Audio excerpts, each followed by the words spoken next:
और अब खबर सीधे आपकी जेब से जुड़ी हुई।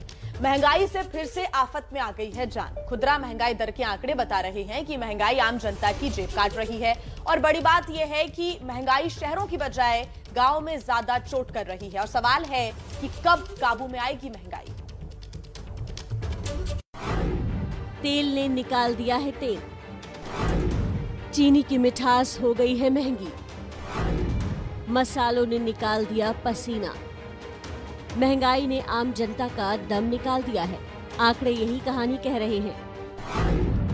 खुदरा महंगाई दर 6.01% पर पहुंची। ये 7 महीने का रिकॉर्ड स्तर है। रिजर्व बैंक के अनुमान से भी ज्यादा है महंगाई। आरबीआई ने अपनी समीक्षा में चालू वित्त वर्ष में चौथी तिमाही में महंगाई दर 5.7 रखी थी, जबकि लक्ष्य 4% के अंदर रखने का है। एनएसओ यानी राष्ट्रीय सांख्यिकी कार्यालय के आंकड़ों के मुताबिक सबसे ज्यादा महंगाई हरियाणा में दर्ज की गई, तो जबकि सबसे कम महंगाई पंजाब में दर्ज की गई है। आंकड़े बता रहे हैं कि महंगाई शहरों के मुकाबले गांवों में ज्यादा है। जनवरी महीने में गांव में खुदरा महंगाई दर 6.12% रही, तो शहरों में 5.91% दर्ज की गई। ग्रामीण इलाकों में अनाज के दाम बढ़ गए हैं, जबकि शहरी इलाकों में सब्जियों के दाम चुभ रहे हैं।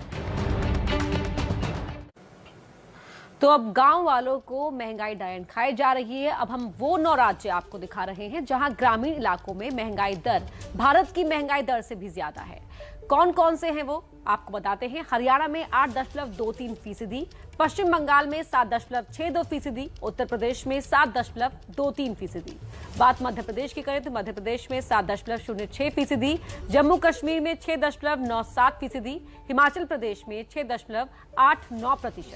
तेलंगाना की अगर बात करते हैं तो वहां 6.69%, महाराष्ट्र में 6.68% और गुजरात में 6.57% महंगाई दर है। भारत में 6.12% है महंगाई दर। और देखिए, महंगाई दर की अब पिछले महीने से अगर तुलना करें तो आंकड़े आपको दिखाते हैं ग्राफिक्स के जरिए कि आखिर पिछले महीने और इस महीने में क्या अंतर आया है।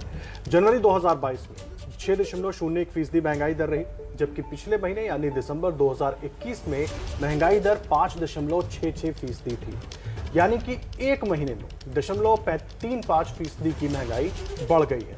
इसी तरह पिछले साल के आंकड़ों से अगर तुलना करें तो अब की 6.01% महंगाई के मुकाबले पिछले साल इसी महीने महंगाई दर 4.06% थी। तो ये तुलनात्मक आंकड़े आपने देखे। अब बता देते हैं आपको कि कहां-कहां बढ़ी है महंगाई, कौन कौन से सेक्टर्स हैं, कहां कहां पर आपको महंगाई का सामना करना पड़ सकता है। तो अनाज की अगर हम बात करें तो ग्रामीण इलाकों में 3.71%, शहरी इलाकों में 2.91%, यानी कि गांव पर इसका असर ज्यादा पड़ रहा है। लगातार हम ये कह रहे हैं। मांस और मछली की बात करें तो ग्रामीण इलाकों में 5.80% और शहरी इलाकों में 4.99%। दूध और उससे जुड़े उत्पाद अगर हम बात करें तो ग्रामीण इलाकों में 4.15%, वहीं शहरी इलाकों में 2.50%।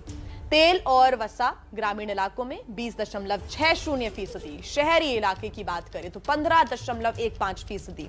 फल की बात करें तो ग्रामीण इलाकों में 2.37%, शहरी इलाकों में 2.16%।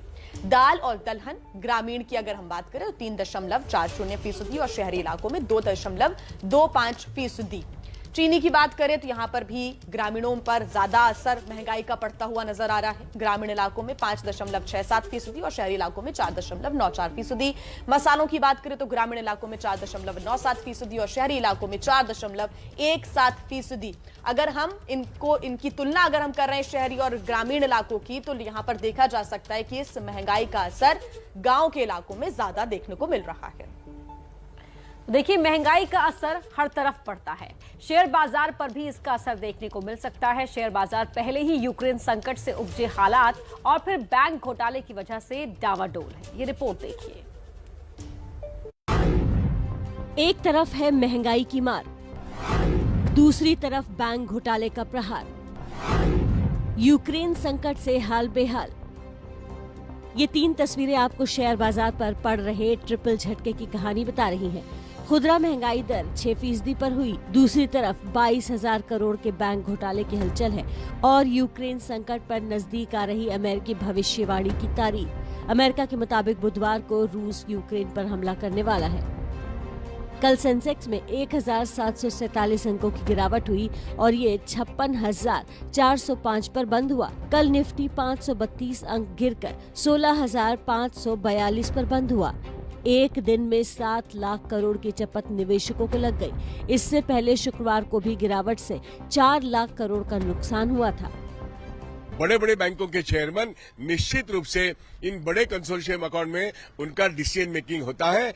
उनमें से कौन है, इनके नाम सामने आनी चाहिए। मैं कहता हूं आईसीआईसीआई और स्टेट बैंक और आईडीबीआई के बड़े लोगों के नाम इसमें आने ही चाहिए। विदाउट दैट ये 23,000 करोड़ का मामला पूरा नहीं होता। इसीलिए एक वजह है 22,000 करोड़ का बैंक घोटाला। इस पर विपक्ष सीधा बीजेपी सरकार पर वार कर रहा है।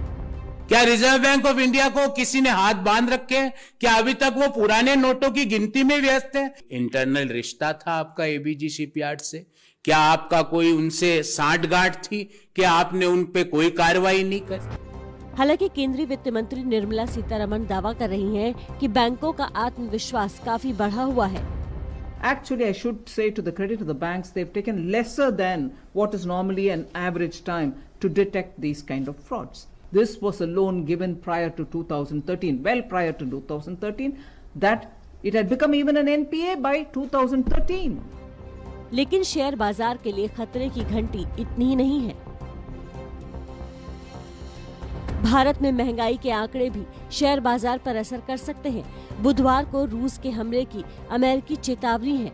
कच्चे तेल के दाम ने 7 साल का रिकॉर्ड तोड़ दिया है। यूक्रेन संकट से महंगाई नए रिकॉर्ड बना सकती है। तो ऐसे में शेयर बाजार में क्या हलचल रहेगी, इस पर हमारी नजर बनी रहेगी।